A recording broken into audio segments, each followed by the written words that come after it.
निखिल के audio podcast के सभी श्रोताओं को निखिल का नमस्कार। पूरा प्रदेश और खासतौर पर मारवाड़ के जो लोग हैं वो इन दिनों गर्म हवाओं से, गर्म लहरों से परेशान हैं। अस्पतालों में बीमारों की कतार है और गांव ढाणी शहर पानी, बिजली को लेकर परेशान। जानते हैं इन सब परेशानियों की वजह कौन? हम। जी हाँ, हम। जल, जंगल और जमीन की अनदेखी, कुदरत के कायदों को न मानने की सजा यही है। कुछ लोग हैं, चंद ही लोग हैं, लेकिन वो जल, जमीन और जंगल के संरक्षण को लेकर लड़ रहे हैं। आज हमारे साथ पोखरण से जल और जंगल को लेकर लड़ रहे एक्टिविस्ट बलवंत सिंह जोधा हैं। इस वक्त हमारे साथ ऑडियो लाइन पर जुड़ गए हैं, उनसे हम बात करेंगे। बलवंत सिंह जी, बहुत बहुत स्वागत आपका। जी निखिल जी, नमस्ते। बलवंत जी, हीट वेव, गर्म थपेड़े, तापमान 51 डिग्री तक चले जाना, पानी, बिजली और ये तमाम संघर्ष जो लोग देख रहे हैं, आप जरा ये बताएं हमारे श्रोताओं को कि तालाबों का, खास तौर पर जल और उसके जो आगोर हैं, जिसको कैचमेंट एरिया कहते हैं, उन पर किस तरह से अनदेखी की गई, जिसकी वजह से आज जल को तरस रहे हैं लोग? देखिए, पश्चिमी राजस्थान में ज्यादा ओरने हमारे जैसलमेर में ही थी जी। और कुछ कारणों से जो यहाँ पे जो अमीन थे, उन्होंने जो लास्ट में इनका सीमांकन किया था, उसमें जी। ओरण आगोर जो नाडी है, कहीं तो नाडियों को उसको राजस्व रिकॉर्ड में दर्ज ही नहीं किया है जी। और कहीं नाडी जैसे 20 बीघा 30 बीघा में नाडी या तालाब है, जी। लेकिन उसका कैचमेंट एरिया है जिसे हम आगोर या पायतन बोलते हैं, जी। वो दर्ज ही नहीं कर पाए।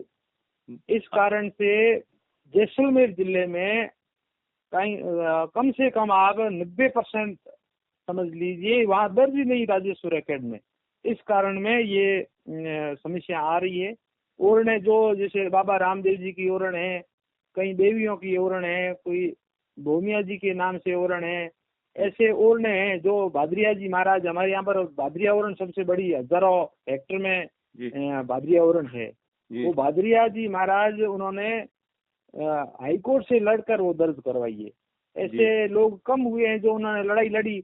हमारी यहाँ ओरन टीम है जैसलमेर में, मैं उनका बहुत बहुत धन्यवाद देता हूँ, उन्होंने भी यहाँ मांग उठाई है। तो जी। कांग्रेस सरकार ने यहाँ हजारों हेक्टर अभी जो पिछले कार्यकाल में कुछ ओरने दर्ज की है, लेकिन वो भी कुछ है, मतलब जो हकीकत में है वो तो यहाँ हमारे यहाँ आसकंदरा में है ओरन, वो दर्ज नहीं हो पाए। उसके पूरे डॉक्यूमेंट्स तैयार है, लेकिन वो मैं उम्मीद है कि दर्ज हो जाएंगी। लेकिन कहते हैं ना कि लेकिन ओरण, बलून जी, ओरण तो जी पुराने दौर में कहते थे ना कि एक रिवायत, एक संस्कृति थी, धार्मिक पैमाना भी था कि ओरण पे कोई कब्जा नहीं करे, ओरण पे जो जंगल से कोई उसकी गीली लकड़ी को ना काटे। लेकिन आज ओरणों पे ही कब्जे हो रहे हैं, उन्हीं पर लोग अपना हक जताने लगे हैं।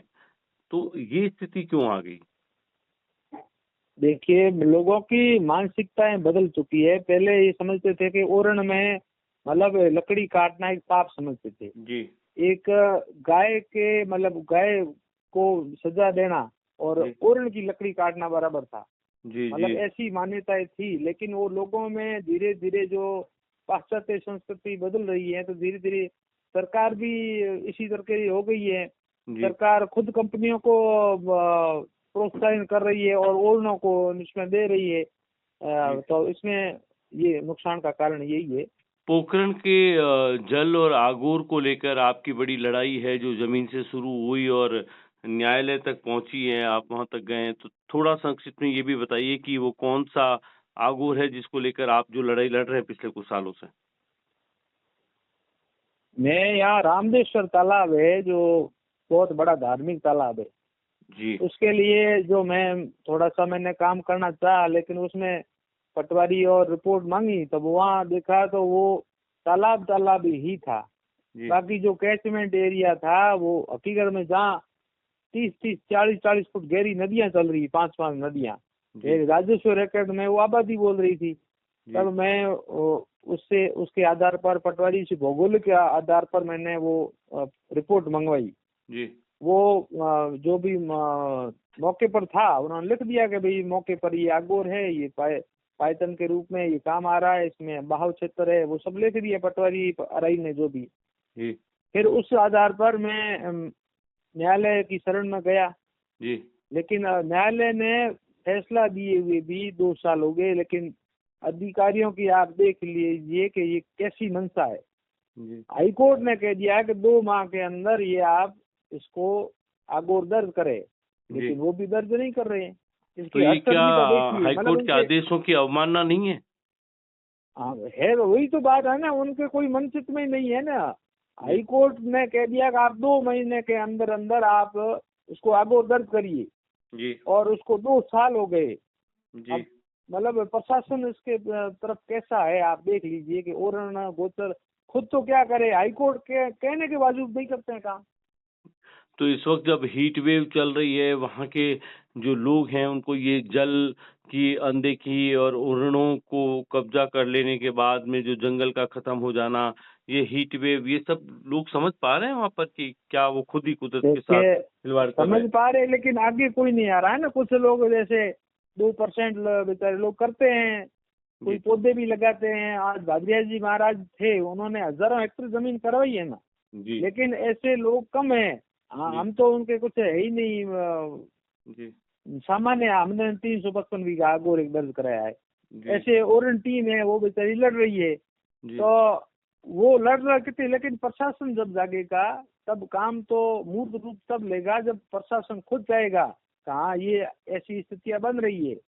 आपने कंपनियों को तो हजारों अभी जो हेक्टेयर जल जमीन दी संकट है, बना तो हुआ है बलवंत सिंह जी, जो प्रशासन को दिख नहीं रहा है, कम से कम तालाबों और आगोरों का ही संरक्षण कर देंगे तो आने वाले दिनों में आने वाली पीढ़ियों के ये लिए ये जल तो बड़ी दिक्कत नहीं बनेगा। ये पानी का हाहाकार मचा हुआ है, यही तो कारण है ना। अगर जी हमारे आगोर तालाब ये सुरक्षित होते हैं तो हमें ये समस्याएं देखने को नहीं मिलती। पोखरण में जो पशु कितने पक्षी है परंपरागत तालाब वो तो होंगे पानी तो बलवंत जी वहां पर इस वक्त? जी पोखरण में कुल कितने ऐसे पुराने तालाब, पोखर, नाडियां हैं जो पुरानी दस रवायतों में बारह राजा तो महाराजाओं पोखरण के शहर दौर में में है। जो रहे और अब दस उनकी बारह तो उपेक्षा है मुख्य वहां पर? मुख्य पोखरण शहर में है सर। जी वहाँ पर अब उसमें आगो है ही नहीं। जी एक 2-3 तालाबों का मैं नहीं कह सकता हूँ, जो भी हाई कोर्ट या उनकी लड़ाई लड़ने के बाद हुआ है। जी। एक सिंगल तालाब का आगो दर्ज नहीं है यहाँ पोखरण में। पोखरण का सबसे बड़ा तालाब कौन सा है जरा बताएंगे? रामदेश्वर तालाब है जी जी, उसके 355 बीघा आगोर दर्ज होने के आदेश हो रखे हैं, लेकिन अभी नहीं हुए। 100 बीघा हमने बांदोलाई के लिए आगोर दर्ज कराए हैं। अभी वहाँ पर अभी हाल फिलहाल काम भी चल रहा है खुदाई का, और जो सफाई तो का ये चल रहा है रामदेवरा काम। तालाब में अभी वहां पर पानी है? पानी अभी उसमें तो है ना, वो कैचमेंट अभी उसमें लड़ाई लड़ रहे हैं, तो अभी तक उसमें कब्जे नहीं हो रहे हैं। जी तो वो थोड़ा बहुत बचा हुआ है। अब सालम सागर है, उस जी नदी में पूरा अतिक्रमण हो गया। वो मुख्य तालाब है, उसके लिए राजस्थान सरकार ने 8 करोड़ रुपए स्वीकृत किए, काम चल रहा है। जी लेकिन आप स्वीकृत करके क्या हासिल कर दोगे जब उसमें पानी भी नहीं होगा। जी। यही तो तो वो समस्या आ जो रही है। 8 करोड़ रुपया है वो लगता है कि सालम सागर तालाब के वो ऊपर अभी लगा काम होगा? जारी है। सालम सागर में 8 करोड़ का जो टेंडर हो रखा है वो काम चालू है सौंदर्यकरण का। लेकिन मुझे ये समझ में नहीं आ रहा है कि पानी, आपने पानी की आवक तो रोक दी, आज सूखा पड़ा है तालाब 8 साल से, उसकी क्योंकि उसमें धीरे आगोर धीरे पे अतिक्रमण कब्जे हो हो गए। गए। आगोर और नदी आती है, वो उस नदी पर और आगोर पर पूरे पे अतिक्रमण हो रखा है तो सालम फिर सागर पर। कैचमेंट एरिया तो रोक दिया, तो फिर सालम सागर में पानी कहाँ से आएगा? सौंदर्यीकरण का हाँ फायदा तो क्या? वही तो बात है ना। वो प्रशासन को कोई मतलब ही नहीं। टेंडर कर दो, लाइटिंग कर दो, सड़कें बना दो, झूले लगा दो, ऐसे बना के, और नाम के 8 करोड़ सौंदर्यकरण के ले लो। जी लेकिन पानी आवक ही नहीं आएगी तो वो तालाब क्या काम का है। जी जी। तो आपकी इस पूरे संघर्ष में आपको सबसे ज्यादा कठिनाई कहाँ आ रही है? आपको प्रशासनिक सहयोग नहीं मिल पाता या राजनीतिक प्रशासनिक सहयोग नहीं मिल पाता बलवंत सिंह जी? राजनीतिक सहयोग नहीं मिल पा रहा है, चाहे इसमें कांग्रेस बीजेपी की बात नहीं है। जी सब लोग यही है कि अपना काम होना चाहिए, जो भी ओरण है, गोचर है, तालाब है, उस पर कोई ध्यान नहीं दे रहा है। जी इसलिए मैं समझता हूँ कि अगर राजनीतिक कारणों से अगर सहयोग मिलता है, जी जैसे उधर जैसलमेर में ओरण के लिए कांग्रेस ने थोड़ा बहुत सोचा, तो जी हजारों हेक्टेयर जमीन ओरण दर्ज हो गई। जी। ऐसे हमारे पोखरण में अभी तक ये हाईकोर्ट के जरिए हुआ है, लेकिन सरकार के जरिए कुछ नहीं हुआ है। जी मैं जी चाहूंगा कि राजस्थान सरकार है जो इसमें थोड़ी शिथिलता बरतें और जी एक आदेश निकाले कि मौके अनुसार जो ओरण गोचर तालाब आगोर है जी। उसको रेकॉर्ड ली दर्ज किया जाए। नहीं, निश्चित तौर पे जल, जंगल और ज़मीन पर लेकर आप जैसे तमाम योद्धाओं के लिए पिक्स का ये पॉडकास्ट का मंच है। आप जिस तालाबों के आगोर और ओरण को बचाने की जो लड़ाई लड़ रहे हैं बलवंत सिंह जी, हमारे पॉडकास्ट के ज़रिए हम ज़िम्मेदारों तक ये पहुँचाएँगे कि ये हीट वेव में जो जल, पानी को लेकर जो हाहाकार मचा है, अगर हम कुदरत का संरक्षण कर दें, तो कम से कम ये जो पीने का जो जल है, चाहे वो इंसान को हो, चाहे मवेशियों को, उनको मिल जाएगा। ये जी पॉडकास्ट जी कितना पसंद या साझा किया जाएगा, इसका मुझे अंदाज़ा नहीं है।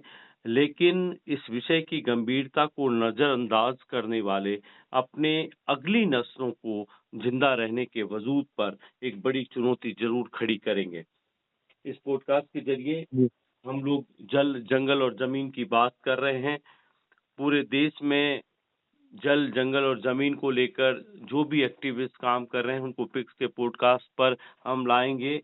उनकी जो रिसर्च है और उनकी जो शोध है, वो ज़िम्मेदारों तक पहुँचाने का रास्ता ये हमारा पॉडकास्ट हो सकता है। आप सबसे उम्मीद है कि अगर आपके गाँव में ओरण है, जंगल है, जल है, तो उसके संरक्षण का काम कीजिए।